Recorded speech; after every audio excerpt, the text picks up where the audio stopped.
It's the Real News Network. I'm Sharmini Puris coming to you from Baltimore. As everyone knows by now, late Friday night, the U.S. military, with the support of the British and the French military, launched a series of missile attacks against what they said were Syrian research, chemical storage, and military targets. The strikes were apparently in retaliation for an alleged chemical weapons attack near Damascus, which is said to have killed 40 to 70 civilians. Over the weekend, Trump gloated in these attacks. By the way, John Bolton is here, and we just had a big, successful hit. John? Are you giving him all the credit? Oh, you know that means the end of his job, you know. Did our generals do a great job? Did our military do a great job? With way over 100 missiles shot in, they didn't shoot one down. The equipment didn't work too well, their equipment, and they didn't shoot one. You know, you heard, oh, they shot 40 down, then they shot 15 down. They watched. Then I called, I said, did they? No, sir. Every single one hit its target. Think of that. Reaction from members of Congress was generally supportive of the strike, as were many human rights organizations and the mainstream media. Although these strikes were unauthorized by Congress or the UN, some senators, however, Bernie Sanders and Tim Kaine, as well as Congressman Ro Khanna, they rejected these strikes, saying that Trump should have gotten congressional authorization first, as is required by the Constitution. On Friday night, Bernie Sanders wrote, "It is Congress, not the president, which has the constitutional responsibility for making war. The international community must uphold the prohibition against the use of chemical weapons, but it is unclear how Trump's illegal and unauthorized strikes on Syria achieve that goal." And he added this on Meet the Press on Sunday. I disagree that the United States should have combat troops in that area. I fear very much that we will be in perpetual warfare in that region. I do not want to see that occur. But let me be very clear. I am very concerned about a lot of the war talk that I'm hearing from my Republican colleagues who apparently have forgotten the cost of war and the errors made in Afghanistan and Iraq. And what I believe, Chuck, very much is that the most powerful military on earth, the United States of America, that our government should do everything that we can to resolve international conflict in a way that does not require war. In the UK, the reaction from Jeremy Corbyn was much tougher against Theresa May's arbitrary decision to support the US without consulting Parliament. The Prime Minister is accountable to this Parliament, not to the whims of the US President. Her predecessor came to this House to seek authority for military action in Libya and in Syria in 2015, and the House had a vote over Iraq in 2003. There is no more serious issue than the life and death matters of military action. It is right that Parliament has the power to support or stop the government from taking planned military action. I believe, Mr. Speaker, the action was legally questionable. And in France, Jean-Luc Mélenchon of the hard left in France condemned the strikes, as did the center-right leader Laurent Wauquiez. Even the leader of the far-right front, Marine Le Pen, said Macron had not published any evidence of the use of chemical weapons by the Syrian regime. Meanwhile, chemical weapons inspectors from the Organization for the Prohibition of Chemical Weapons arrived in Syria on Saturday. However, they have not been able to enter the affected areas because of the pending missile strikes on the weekend. And today we have the US alleging that Russians may have tampered with the evidence in the meantime. Joining me now to discuss the attacks on Syria is Colonel Larry Wilkerson. Larry is former Chief of Staff to Secretary of State Colin Powell and now a distinguished professor at the College of William and Mary. Thanks for joining us, Larry. Thanks for having me, Charmy. Larry, at a time when more people in Washington and in Congress in particular, and the US media should be challenging the official narrative, they're actually endorsing it. And this is a war, or these strikes took place without congressional approval, without a UN resolution, and before the inspectors could even get on the ground to see what really happened. And UK joined them without parliamentary approval. France did as well without taking it to Parliament. Now, without the obvious reasons, which is perhaps to distract the media and all of our eyeballs from what's really going on in Washington, these strikes took place. So give us the real reasons and the motivations behind these missile attacks on Syria. The foremost reason for this strike, and I suspect the only reason Secretary of Defense Jim Mattis would give a positive recommendation regarding it, was to reassert U.S. power in the region after the very impolitic remarks by President Trump that we were withdrawing.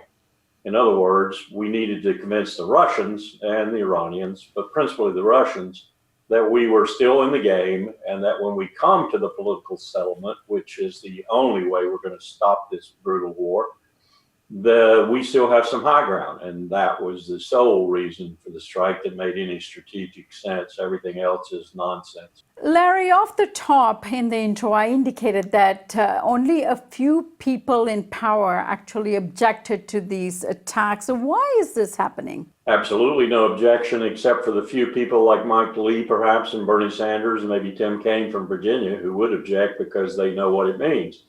It means that we are so eroding the constitutional war power, the people's representatives' war power, the constitutional Title 50 U.S. Code, Chapter 33, Section 1541 to 48, legal rationale, legal restriction and constraint on the war power. We're violating it every week, every month, every day that goes by. And the more we do that, we're eroding the power of the Congress to act as a check on the president with regard to that power. This is tyranny. James Madison said the surest way to tyranny is through the war power, and he was right. He was fundamentally right. This is the way kings gained almost universal power, through the divine right and through the war power. This is the way presidents gain, prime ministers gain ultimate power, through the war power. We keep surrendering this power to the executive branch, and we will regret it dearly in the future, if indeed we aren't already regretting it. Look at what we're doing around the world right now without any check, any balance. The American people don't even know what we're doing. Niger recently was just an example of that.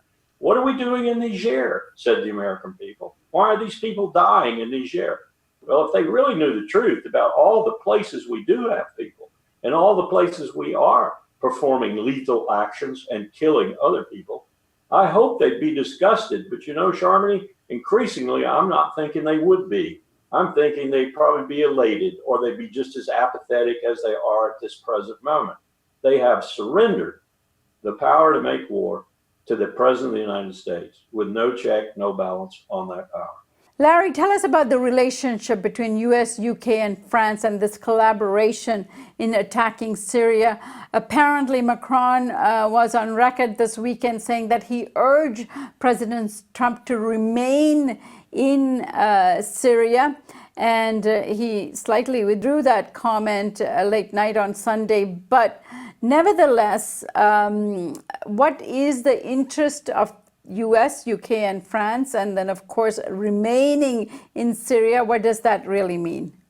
Well, this is laughable and lamentable at the same time. The old colonial powers, France vis-a-vis Lebanon and Syria, Britain, Iraq, and Iran, and really vis-a-vis Iran, and the United States. Here we are, the old colonial powers. The people that screwed the region up in the first place are now trying to, essentially for commercial and other interests, oil and gas, read loud, are trying to get it back in order again. It's almost laughable if it weren't so lamentable. At the bottom of all of this, I think, is oil and gas and what it means in terms of commercial interests with regard to those commodities in the region, whether it's in the Eastern Med, where Lebanon and Israel are now arguing over Section 9, or Turkey and Cyprus and Greece are arguing over fields, or whether it's the pipelines that are going to be built or under construction already, indeed, like the one just approved for Afghanistan. This is why we're in the region. And to present all these other reasons as rationales for being there is just lying to the American people. But we've done that forever. We lied to the American people during Vietnam. We lied to them during the Iraq wars. We lied to them about Afghanistan. Well, we just don't have the courage or the fortitude, or in some cases the wisdom, to tell the American people why we're doing things. And here we come back to what you asked before. The reason the executive can do anything he pleases with regard to the armed forces of the United States anytime he pleases is because the American people are apathetic. Their representatives in the Congress are utterly pusillanimous. They're cowards. They will not do anything, with few exceptions, like Mike Lee and Bernie Sanders and some of the others. So we're in a position right now where the President of the United States can take the armed forces, all volunteer armed forces, mercenary armed forces for all practical purposes, coming from the poorest regions of America. They can take them and go out there and kill people and do it in the name of the United States of America and put mythical proportions to it, like this is for freedom, this is for democracy, this is to stop the use of chemical weapons, and all that's nonsense.